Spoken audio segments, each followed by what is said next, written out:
Friday's Talking Reds. I'm Josh Sexton. I'm joined today by a hungover/drunk John Gibbons after the previous night's proceedings. I want to start off a bit light, John, because I think we're going to get stuck into some Crystal Palace stuff and things like that later, and Fabinho as well. But obviously we always answer one question on Talking Reds, a question from the previous day's video, and this one, John, is who on the Anfield Rap staff thinks they are the best football player and who is actually the best player? Why do you think I'm asking you this on this day of all days? Josh is asking me this because I asked everyone. I played on Tuesday, was it Tuesday or Wednesday night, and they were looking for a few more players, so I put it on the WhatsApp group. Obviously, no one replied because you're all ignorant bastards, and so got on with it, turned up, scored the winner.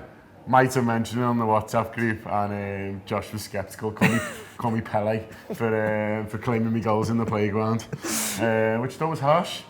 I'd say it's fair enough. I think you got skitted by more than me, to be fair, though. and then that continued into the next morning's meeting. Yeah, no, but yeah. Oh, yeah, we have a laugh, don't we, Josh? We do. We have fun. But who's actually the best footballer? I think the answer's usually Ben Johnson, isn't it? From what most people say. Now I've played with Ben and Ben doesn't realise that I'm a luxury footballer, so I don't really tend to get back, and he was absolutely fuming about that. Doing a lot of covering for me. Ben's played a lot of footy, so he's played like Sunday League and Saturday and all that, so like he sort of knows how a football team should be. Yeah. And I think what you were doing was against that.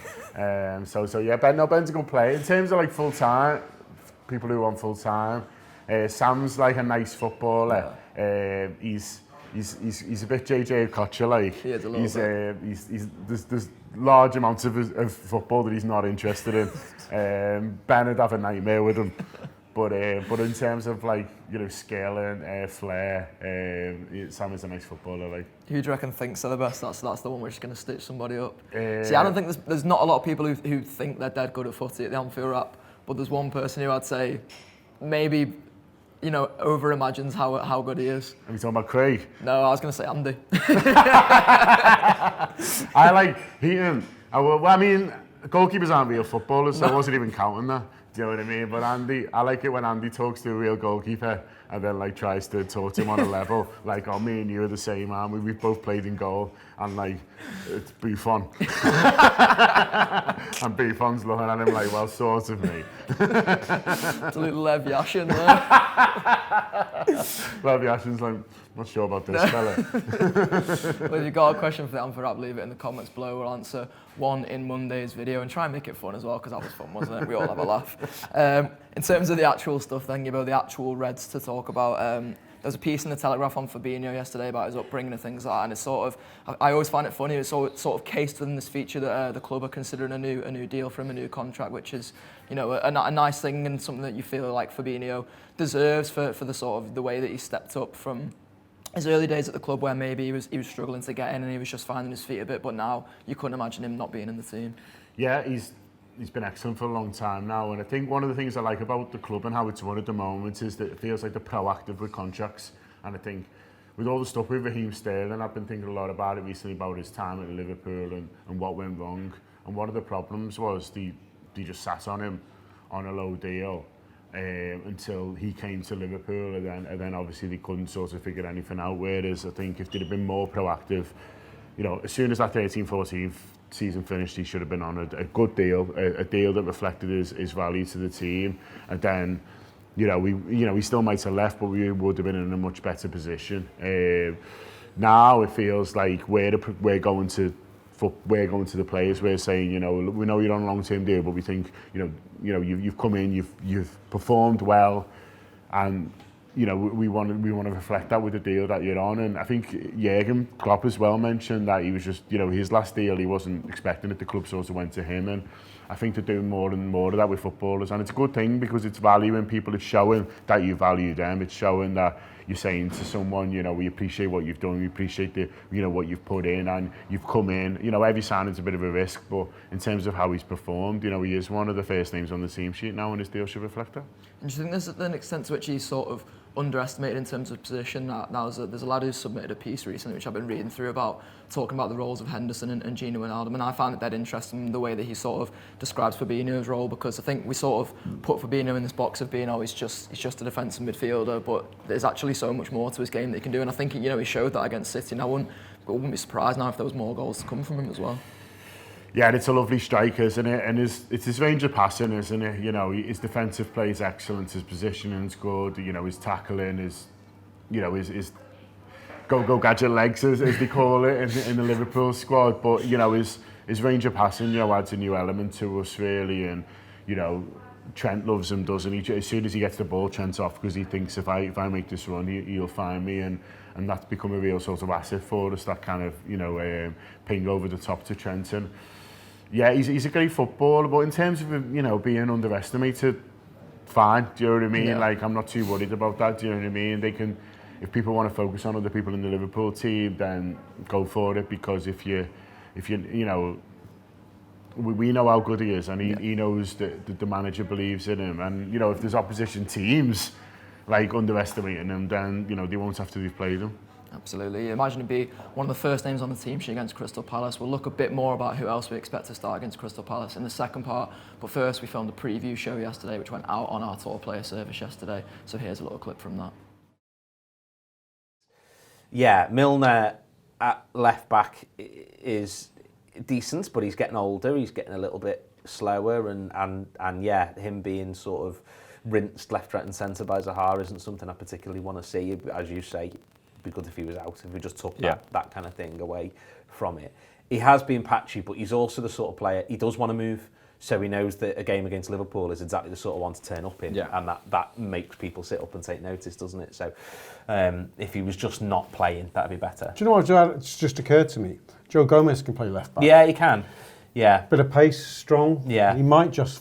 Maybe that's what he might toy with, isn't it? Putting him in there. I mean, you've got to... I mean, we always... I think when we have these conversations, we always think about the direct opponent as well, don't we? So, you know, it's a Harvey, Milner. But, you know, he's got his other teammates who can chip in, who can help, who can double up.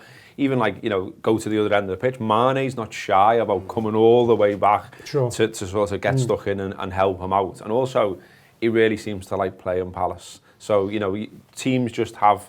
that some players, I don't know if they see a kit and it triggers something in the head. You know, like Farlow was like that with Villa, wasn't he? Stevie was like that with Villa as well. There was a lot of players that like playing Villa. But Mane has scored 7 and 9 against Palace, more than any other side he's scored against. So for whatever reason, he likes playing against them. Maybe it is because it's a bit attritional at times. So what I'm saying is, though, people, if it is Milner, he'll get some help, won't he? Yeah, I was just thinking, there is a possibility if Salah's out, that Mane might switch sides, although that what you're saying could be a factor in him not doing so.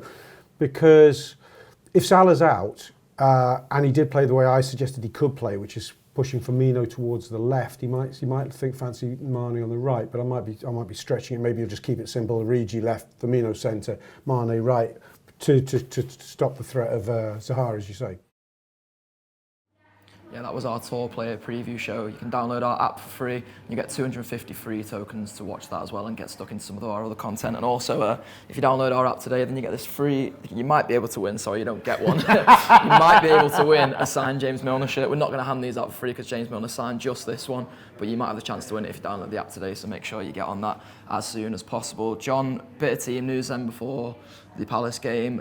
It's been sort of touted, probably over the last sort of week or so, that Salah and Robertson might not be fit for this one. It was reported yesterday they've been a light train. I think David Maddock from the Mirror called it a sort of tailored session, and then they're going to be tested today with a view to the game on Saturday. And you sort of wonder whether this one against Palace is one where you rush these two back, or maybe save them for endeavours to come. I don't know what you sort of think about if the fit, I'd play them, and because I think it's a big game for us, this one. I think, you know, it's important that we follow up that brilliant City result with another win. I think it's a tough game, and I think both of them are key players for us now. And so, you know, the issues that they're struggling with, you know, aren't ideal. But I think if it was a final, they'd play. And so I think, they obviously can't get out there. So if there's a chance to get them out there, I would. I think it's a massive game on Saturday, and I think if we win it, we're in a really, really good position. So I think I'd be doing everything I could to get them on the pitch. Particularly with City playing Chelsea as well, I think a lot of people are seeing that as an opportunity for City to drop points. So I suppose in that sense, it's crucial that we keep the pressure on. Yeah, definitely. And I think, as I say, following up that City result with another win, you know, just Liverpool feel relentless at the moment. That's the word that a lot of people are using about Liverpool, is that, you know, this team are relentless. They just keep going and going, and that's a great feeling to put in other teams and other supporters and other kind of football clubs, and so I think winning again is really important. Saturday, I think it's a big game, and as I say, I think if he can get Salah and Robertson on the pitch, I think he will. And it looks like we're going to have all 4 centre-halves fit, which has been a rarity this season, with Matip, Lovren and Gomez all looking like they're back up to full fitness now. Who would you be starting on Saturday? If Matip's good to go, I'd start him. I think he's been excellent, obviously, in 2019. I think Virgil really likes playing alongside him, and if he's ready, I think this is a good one to put him back in for.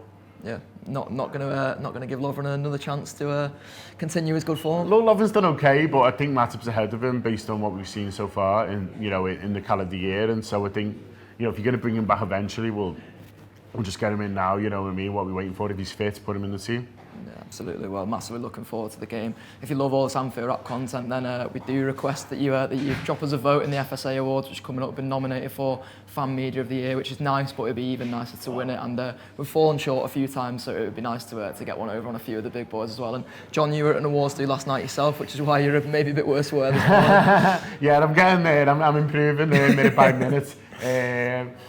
Yeah, we were nominated for the Northern Marketing Awards for the Trent mural, so as you'd have seen, if you've not seen the documentary yet, it is on YouTube. Do check it out about the Trent mural and how it sort of came about and what we wanted to do. And we were nominated for the Marketing Award for it. So me and Craig went along last night. I'm not expecting to see much apart from a good time, but yeah, we won for best marketing campaign from a small budget, I think they called it. Yeah. So yeah, made up. So well done, obviously, to everyone who worked on it, and yeah, really pleased, because they count a small budget as under 50 grand. Now it cost us a lot less. Let me tell you. We haven't got sort of 50 grand thrown around, so up against a lot of agencies who were doing a lot of cool stuff, obviously in the north. So it's good for us to win. Yeah, that wasn't one which was fans' choice. It was sort of picked by a group of judges, but obviously it can't happen without your support. And this FSA one definitely can't happen without your support. So there'll be a link in the description for that. Make sure you click that and vote for us. And also it's in the run up to Christmas now, so if you'd like to gift a Tour Play subscription for someone, or you just want to buy one for yourself, there's 3-month, 6-month and 12-month gift cards now on the Anfield Wrap shop. That's the anfieldwrap.com/shop. So get on that. Nice one.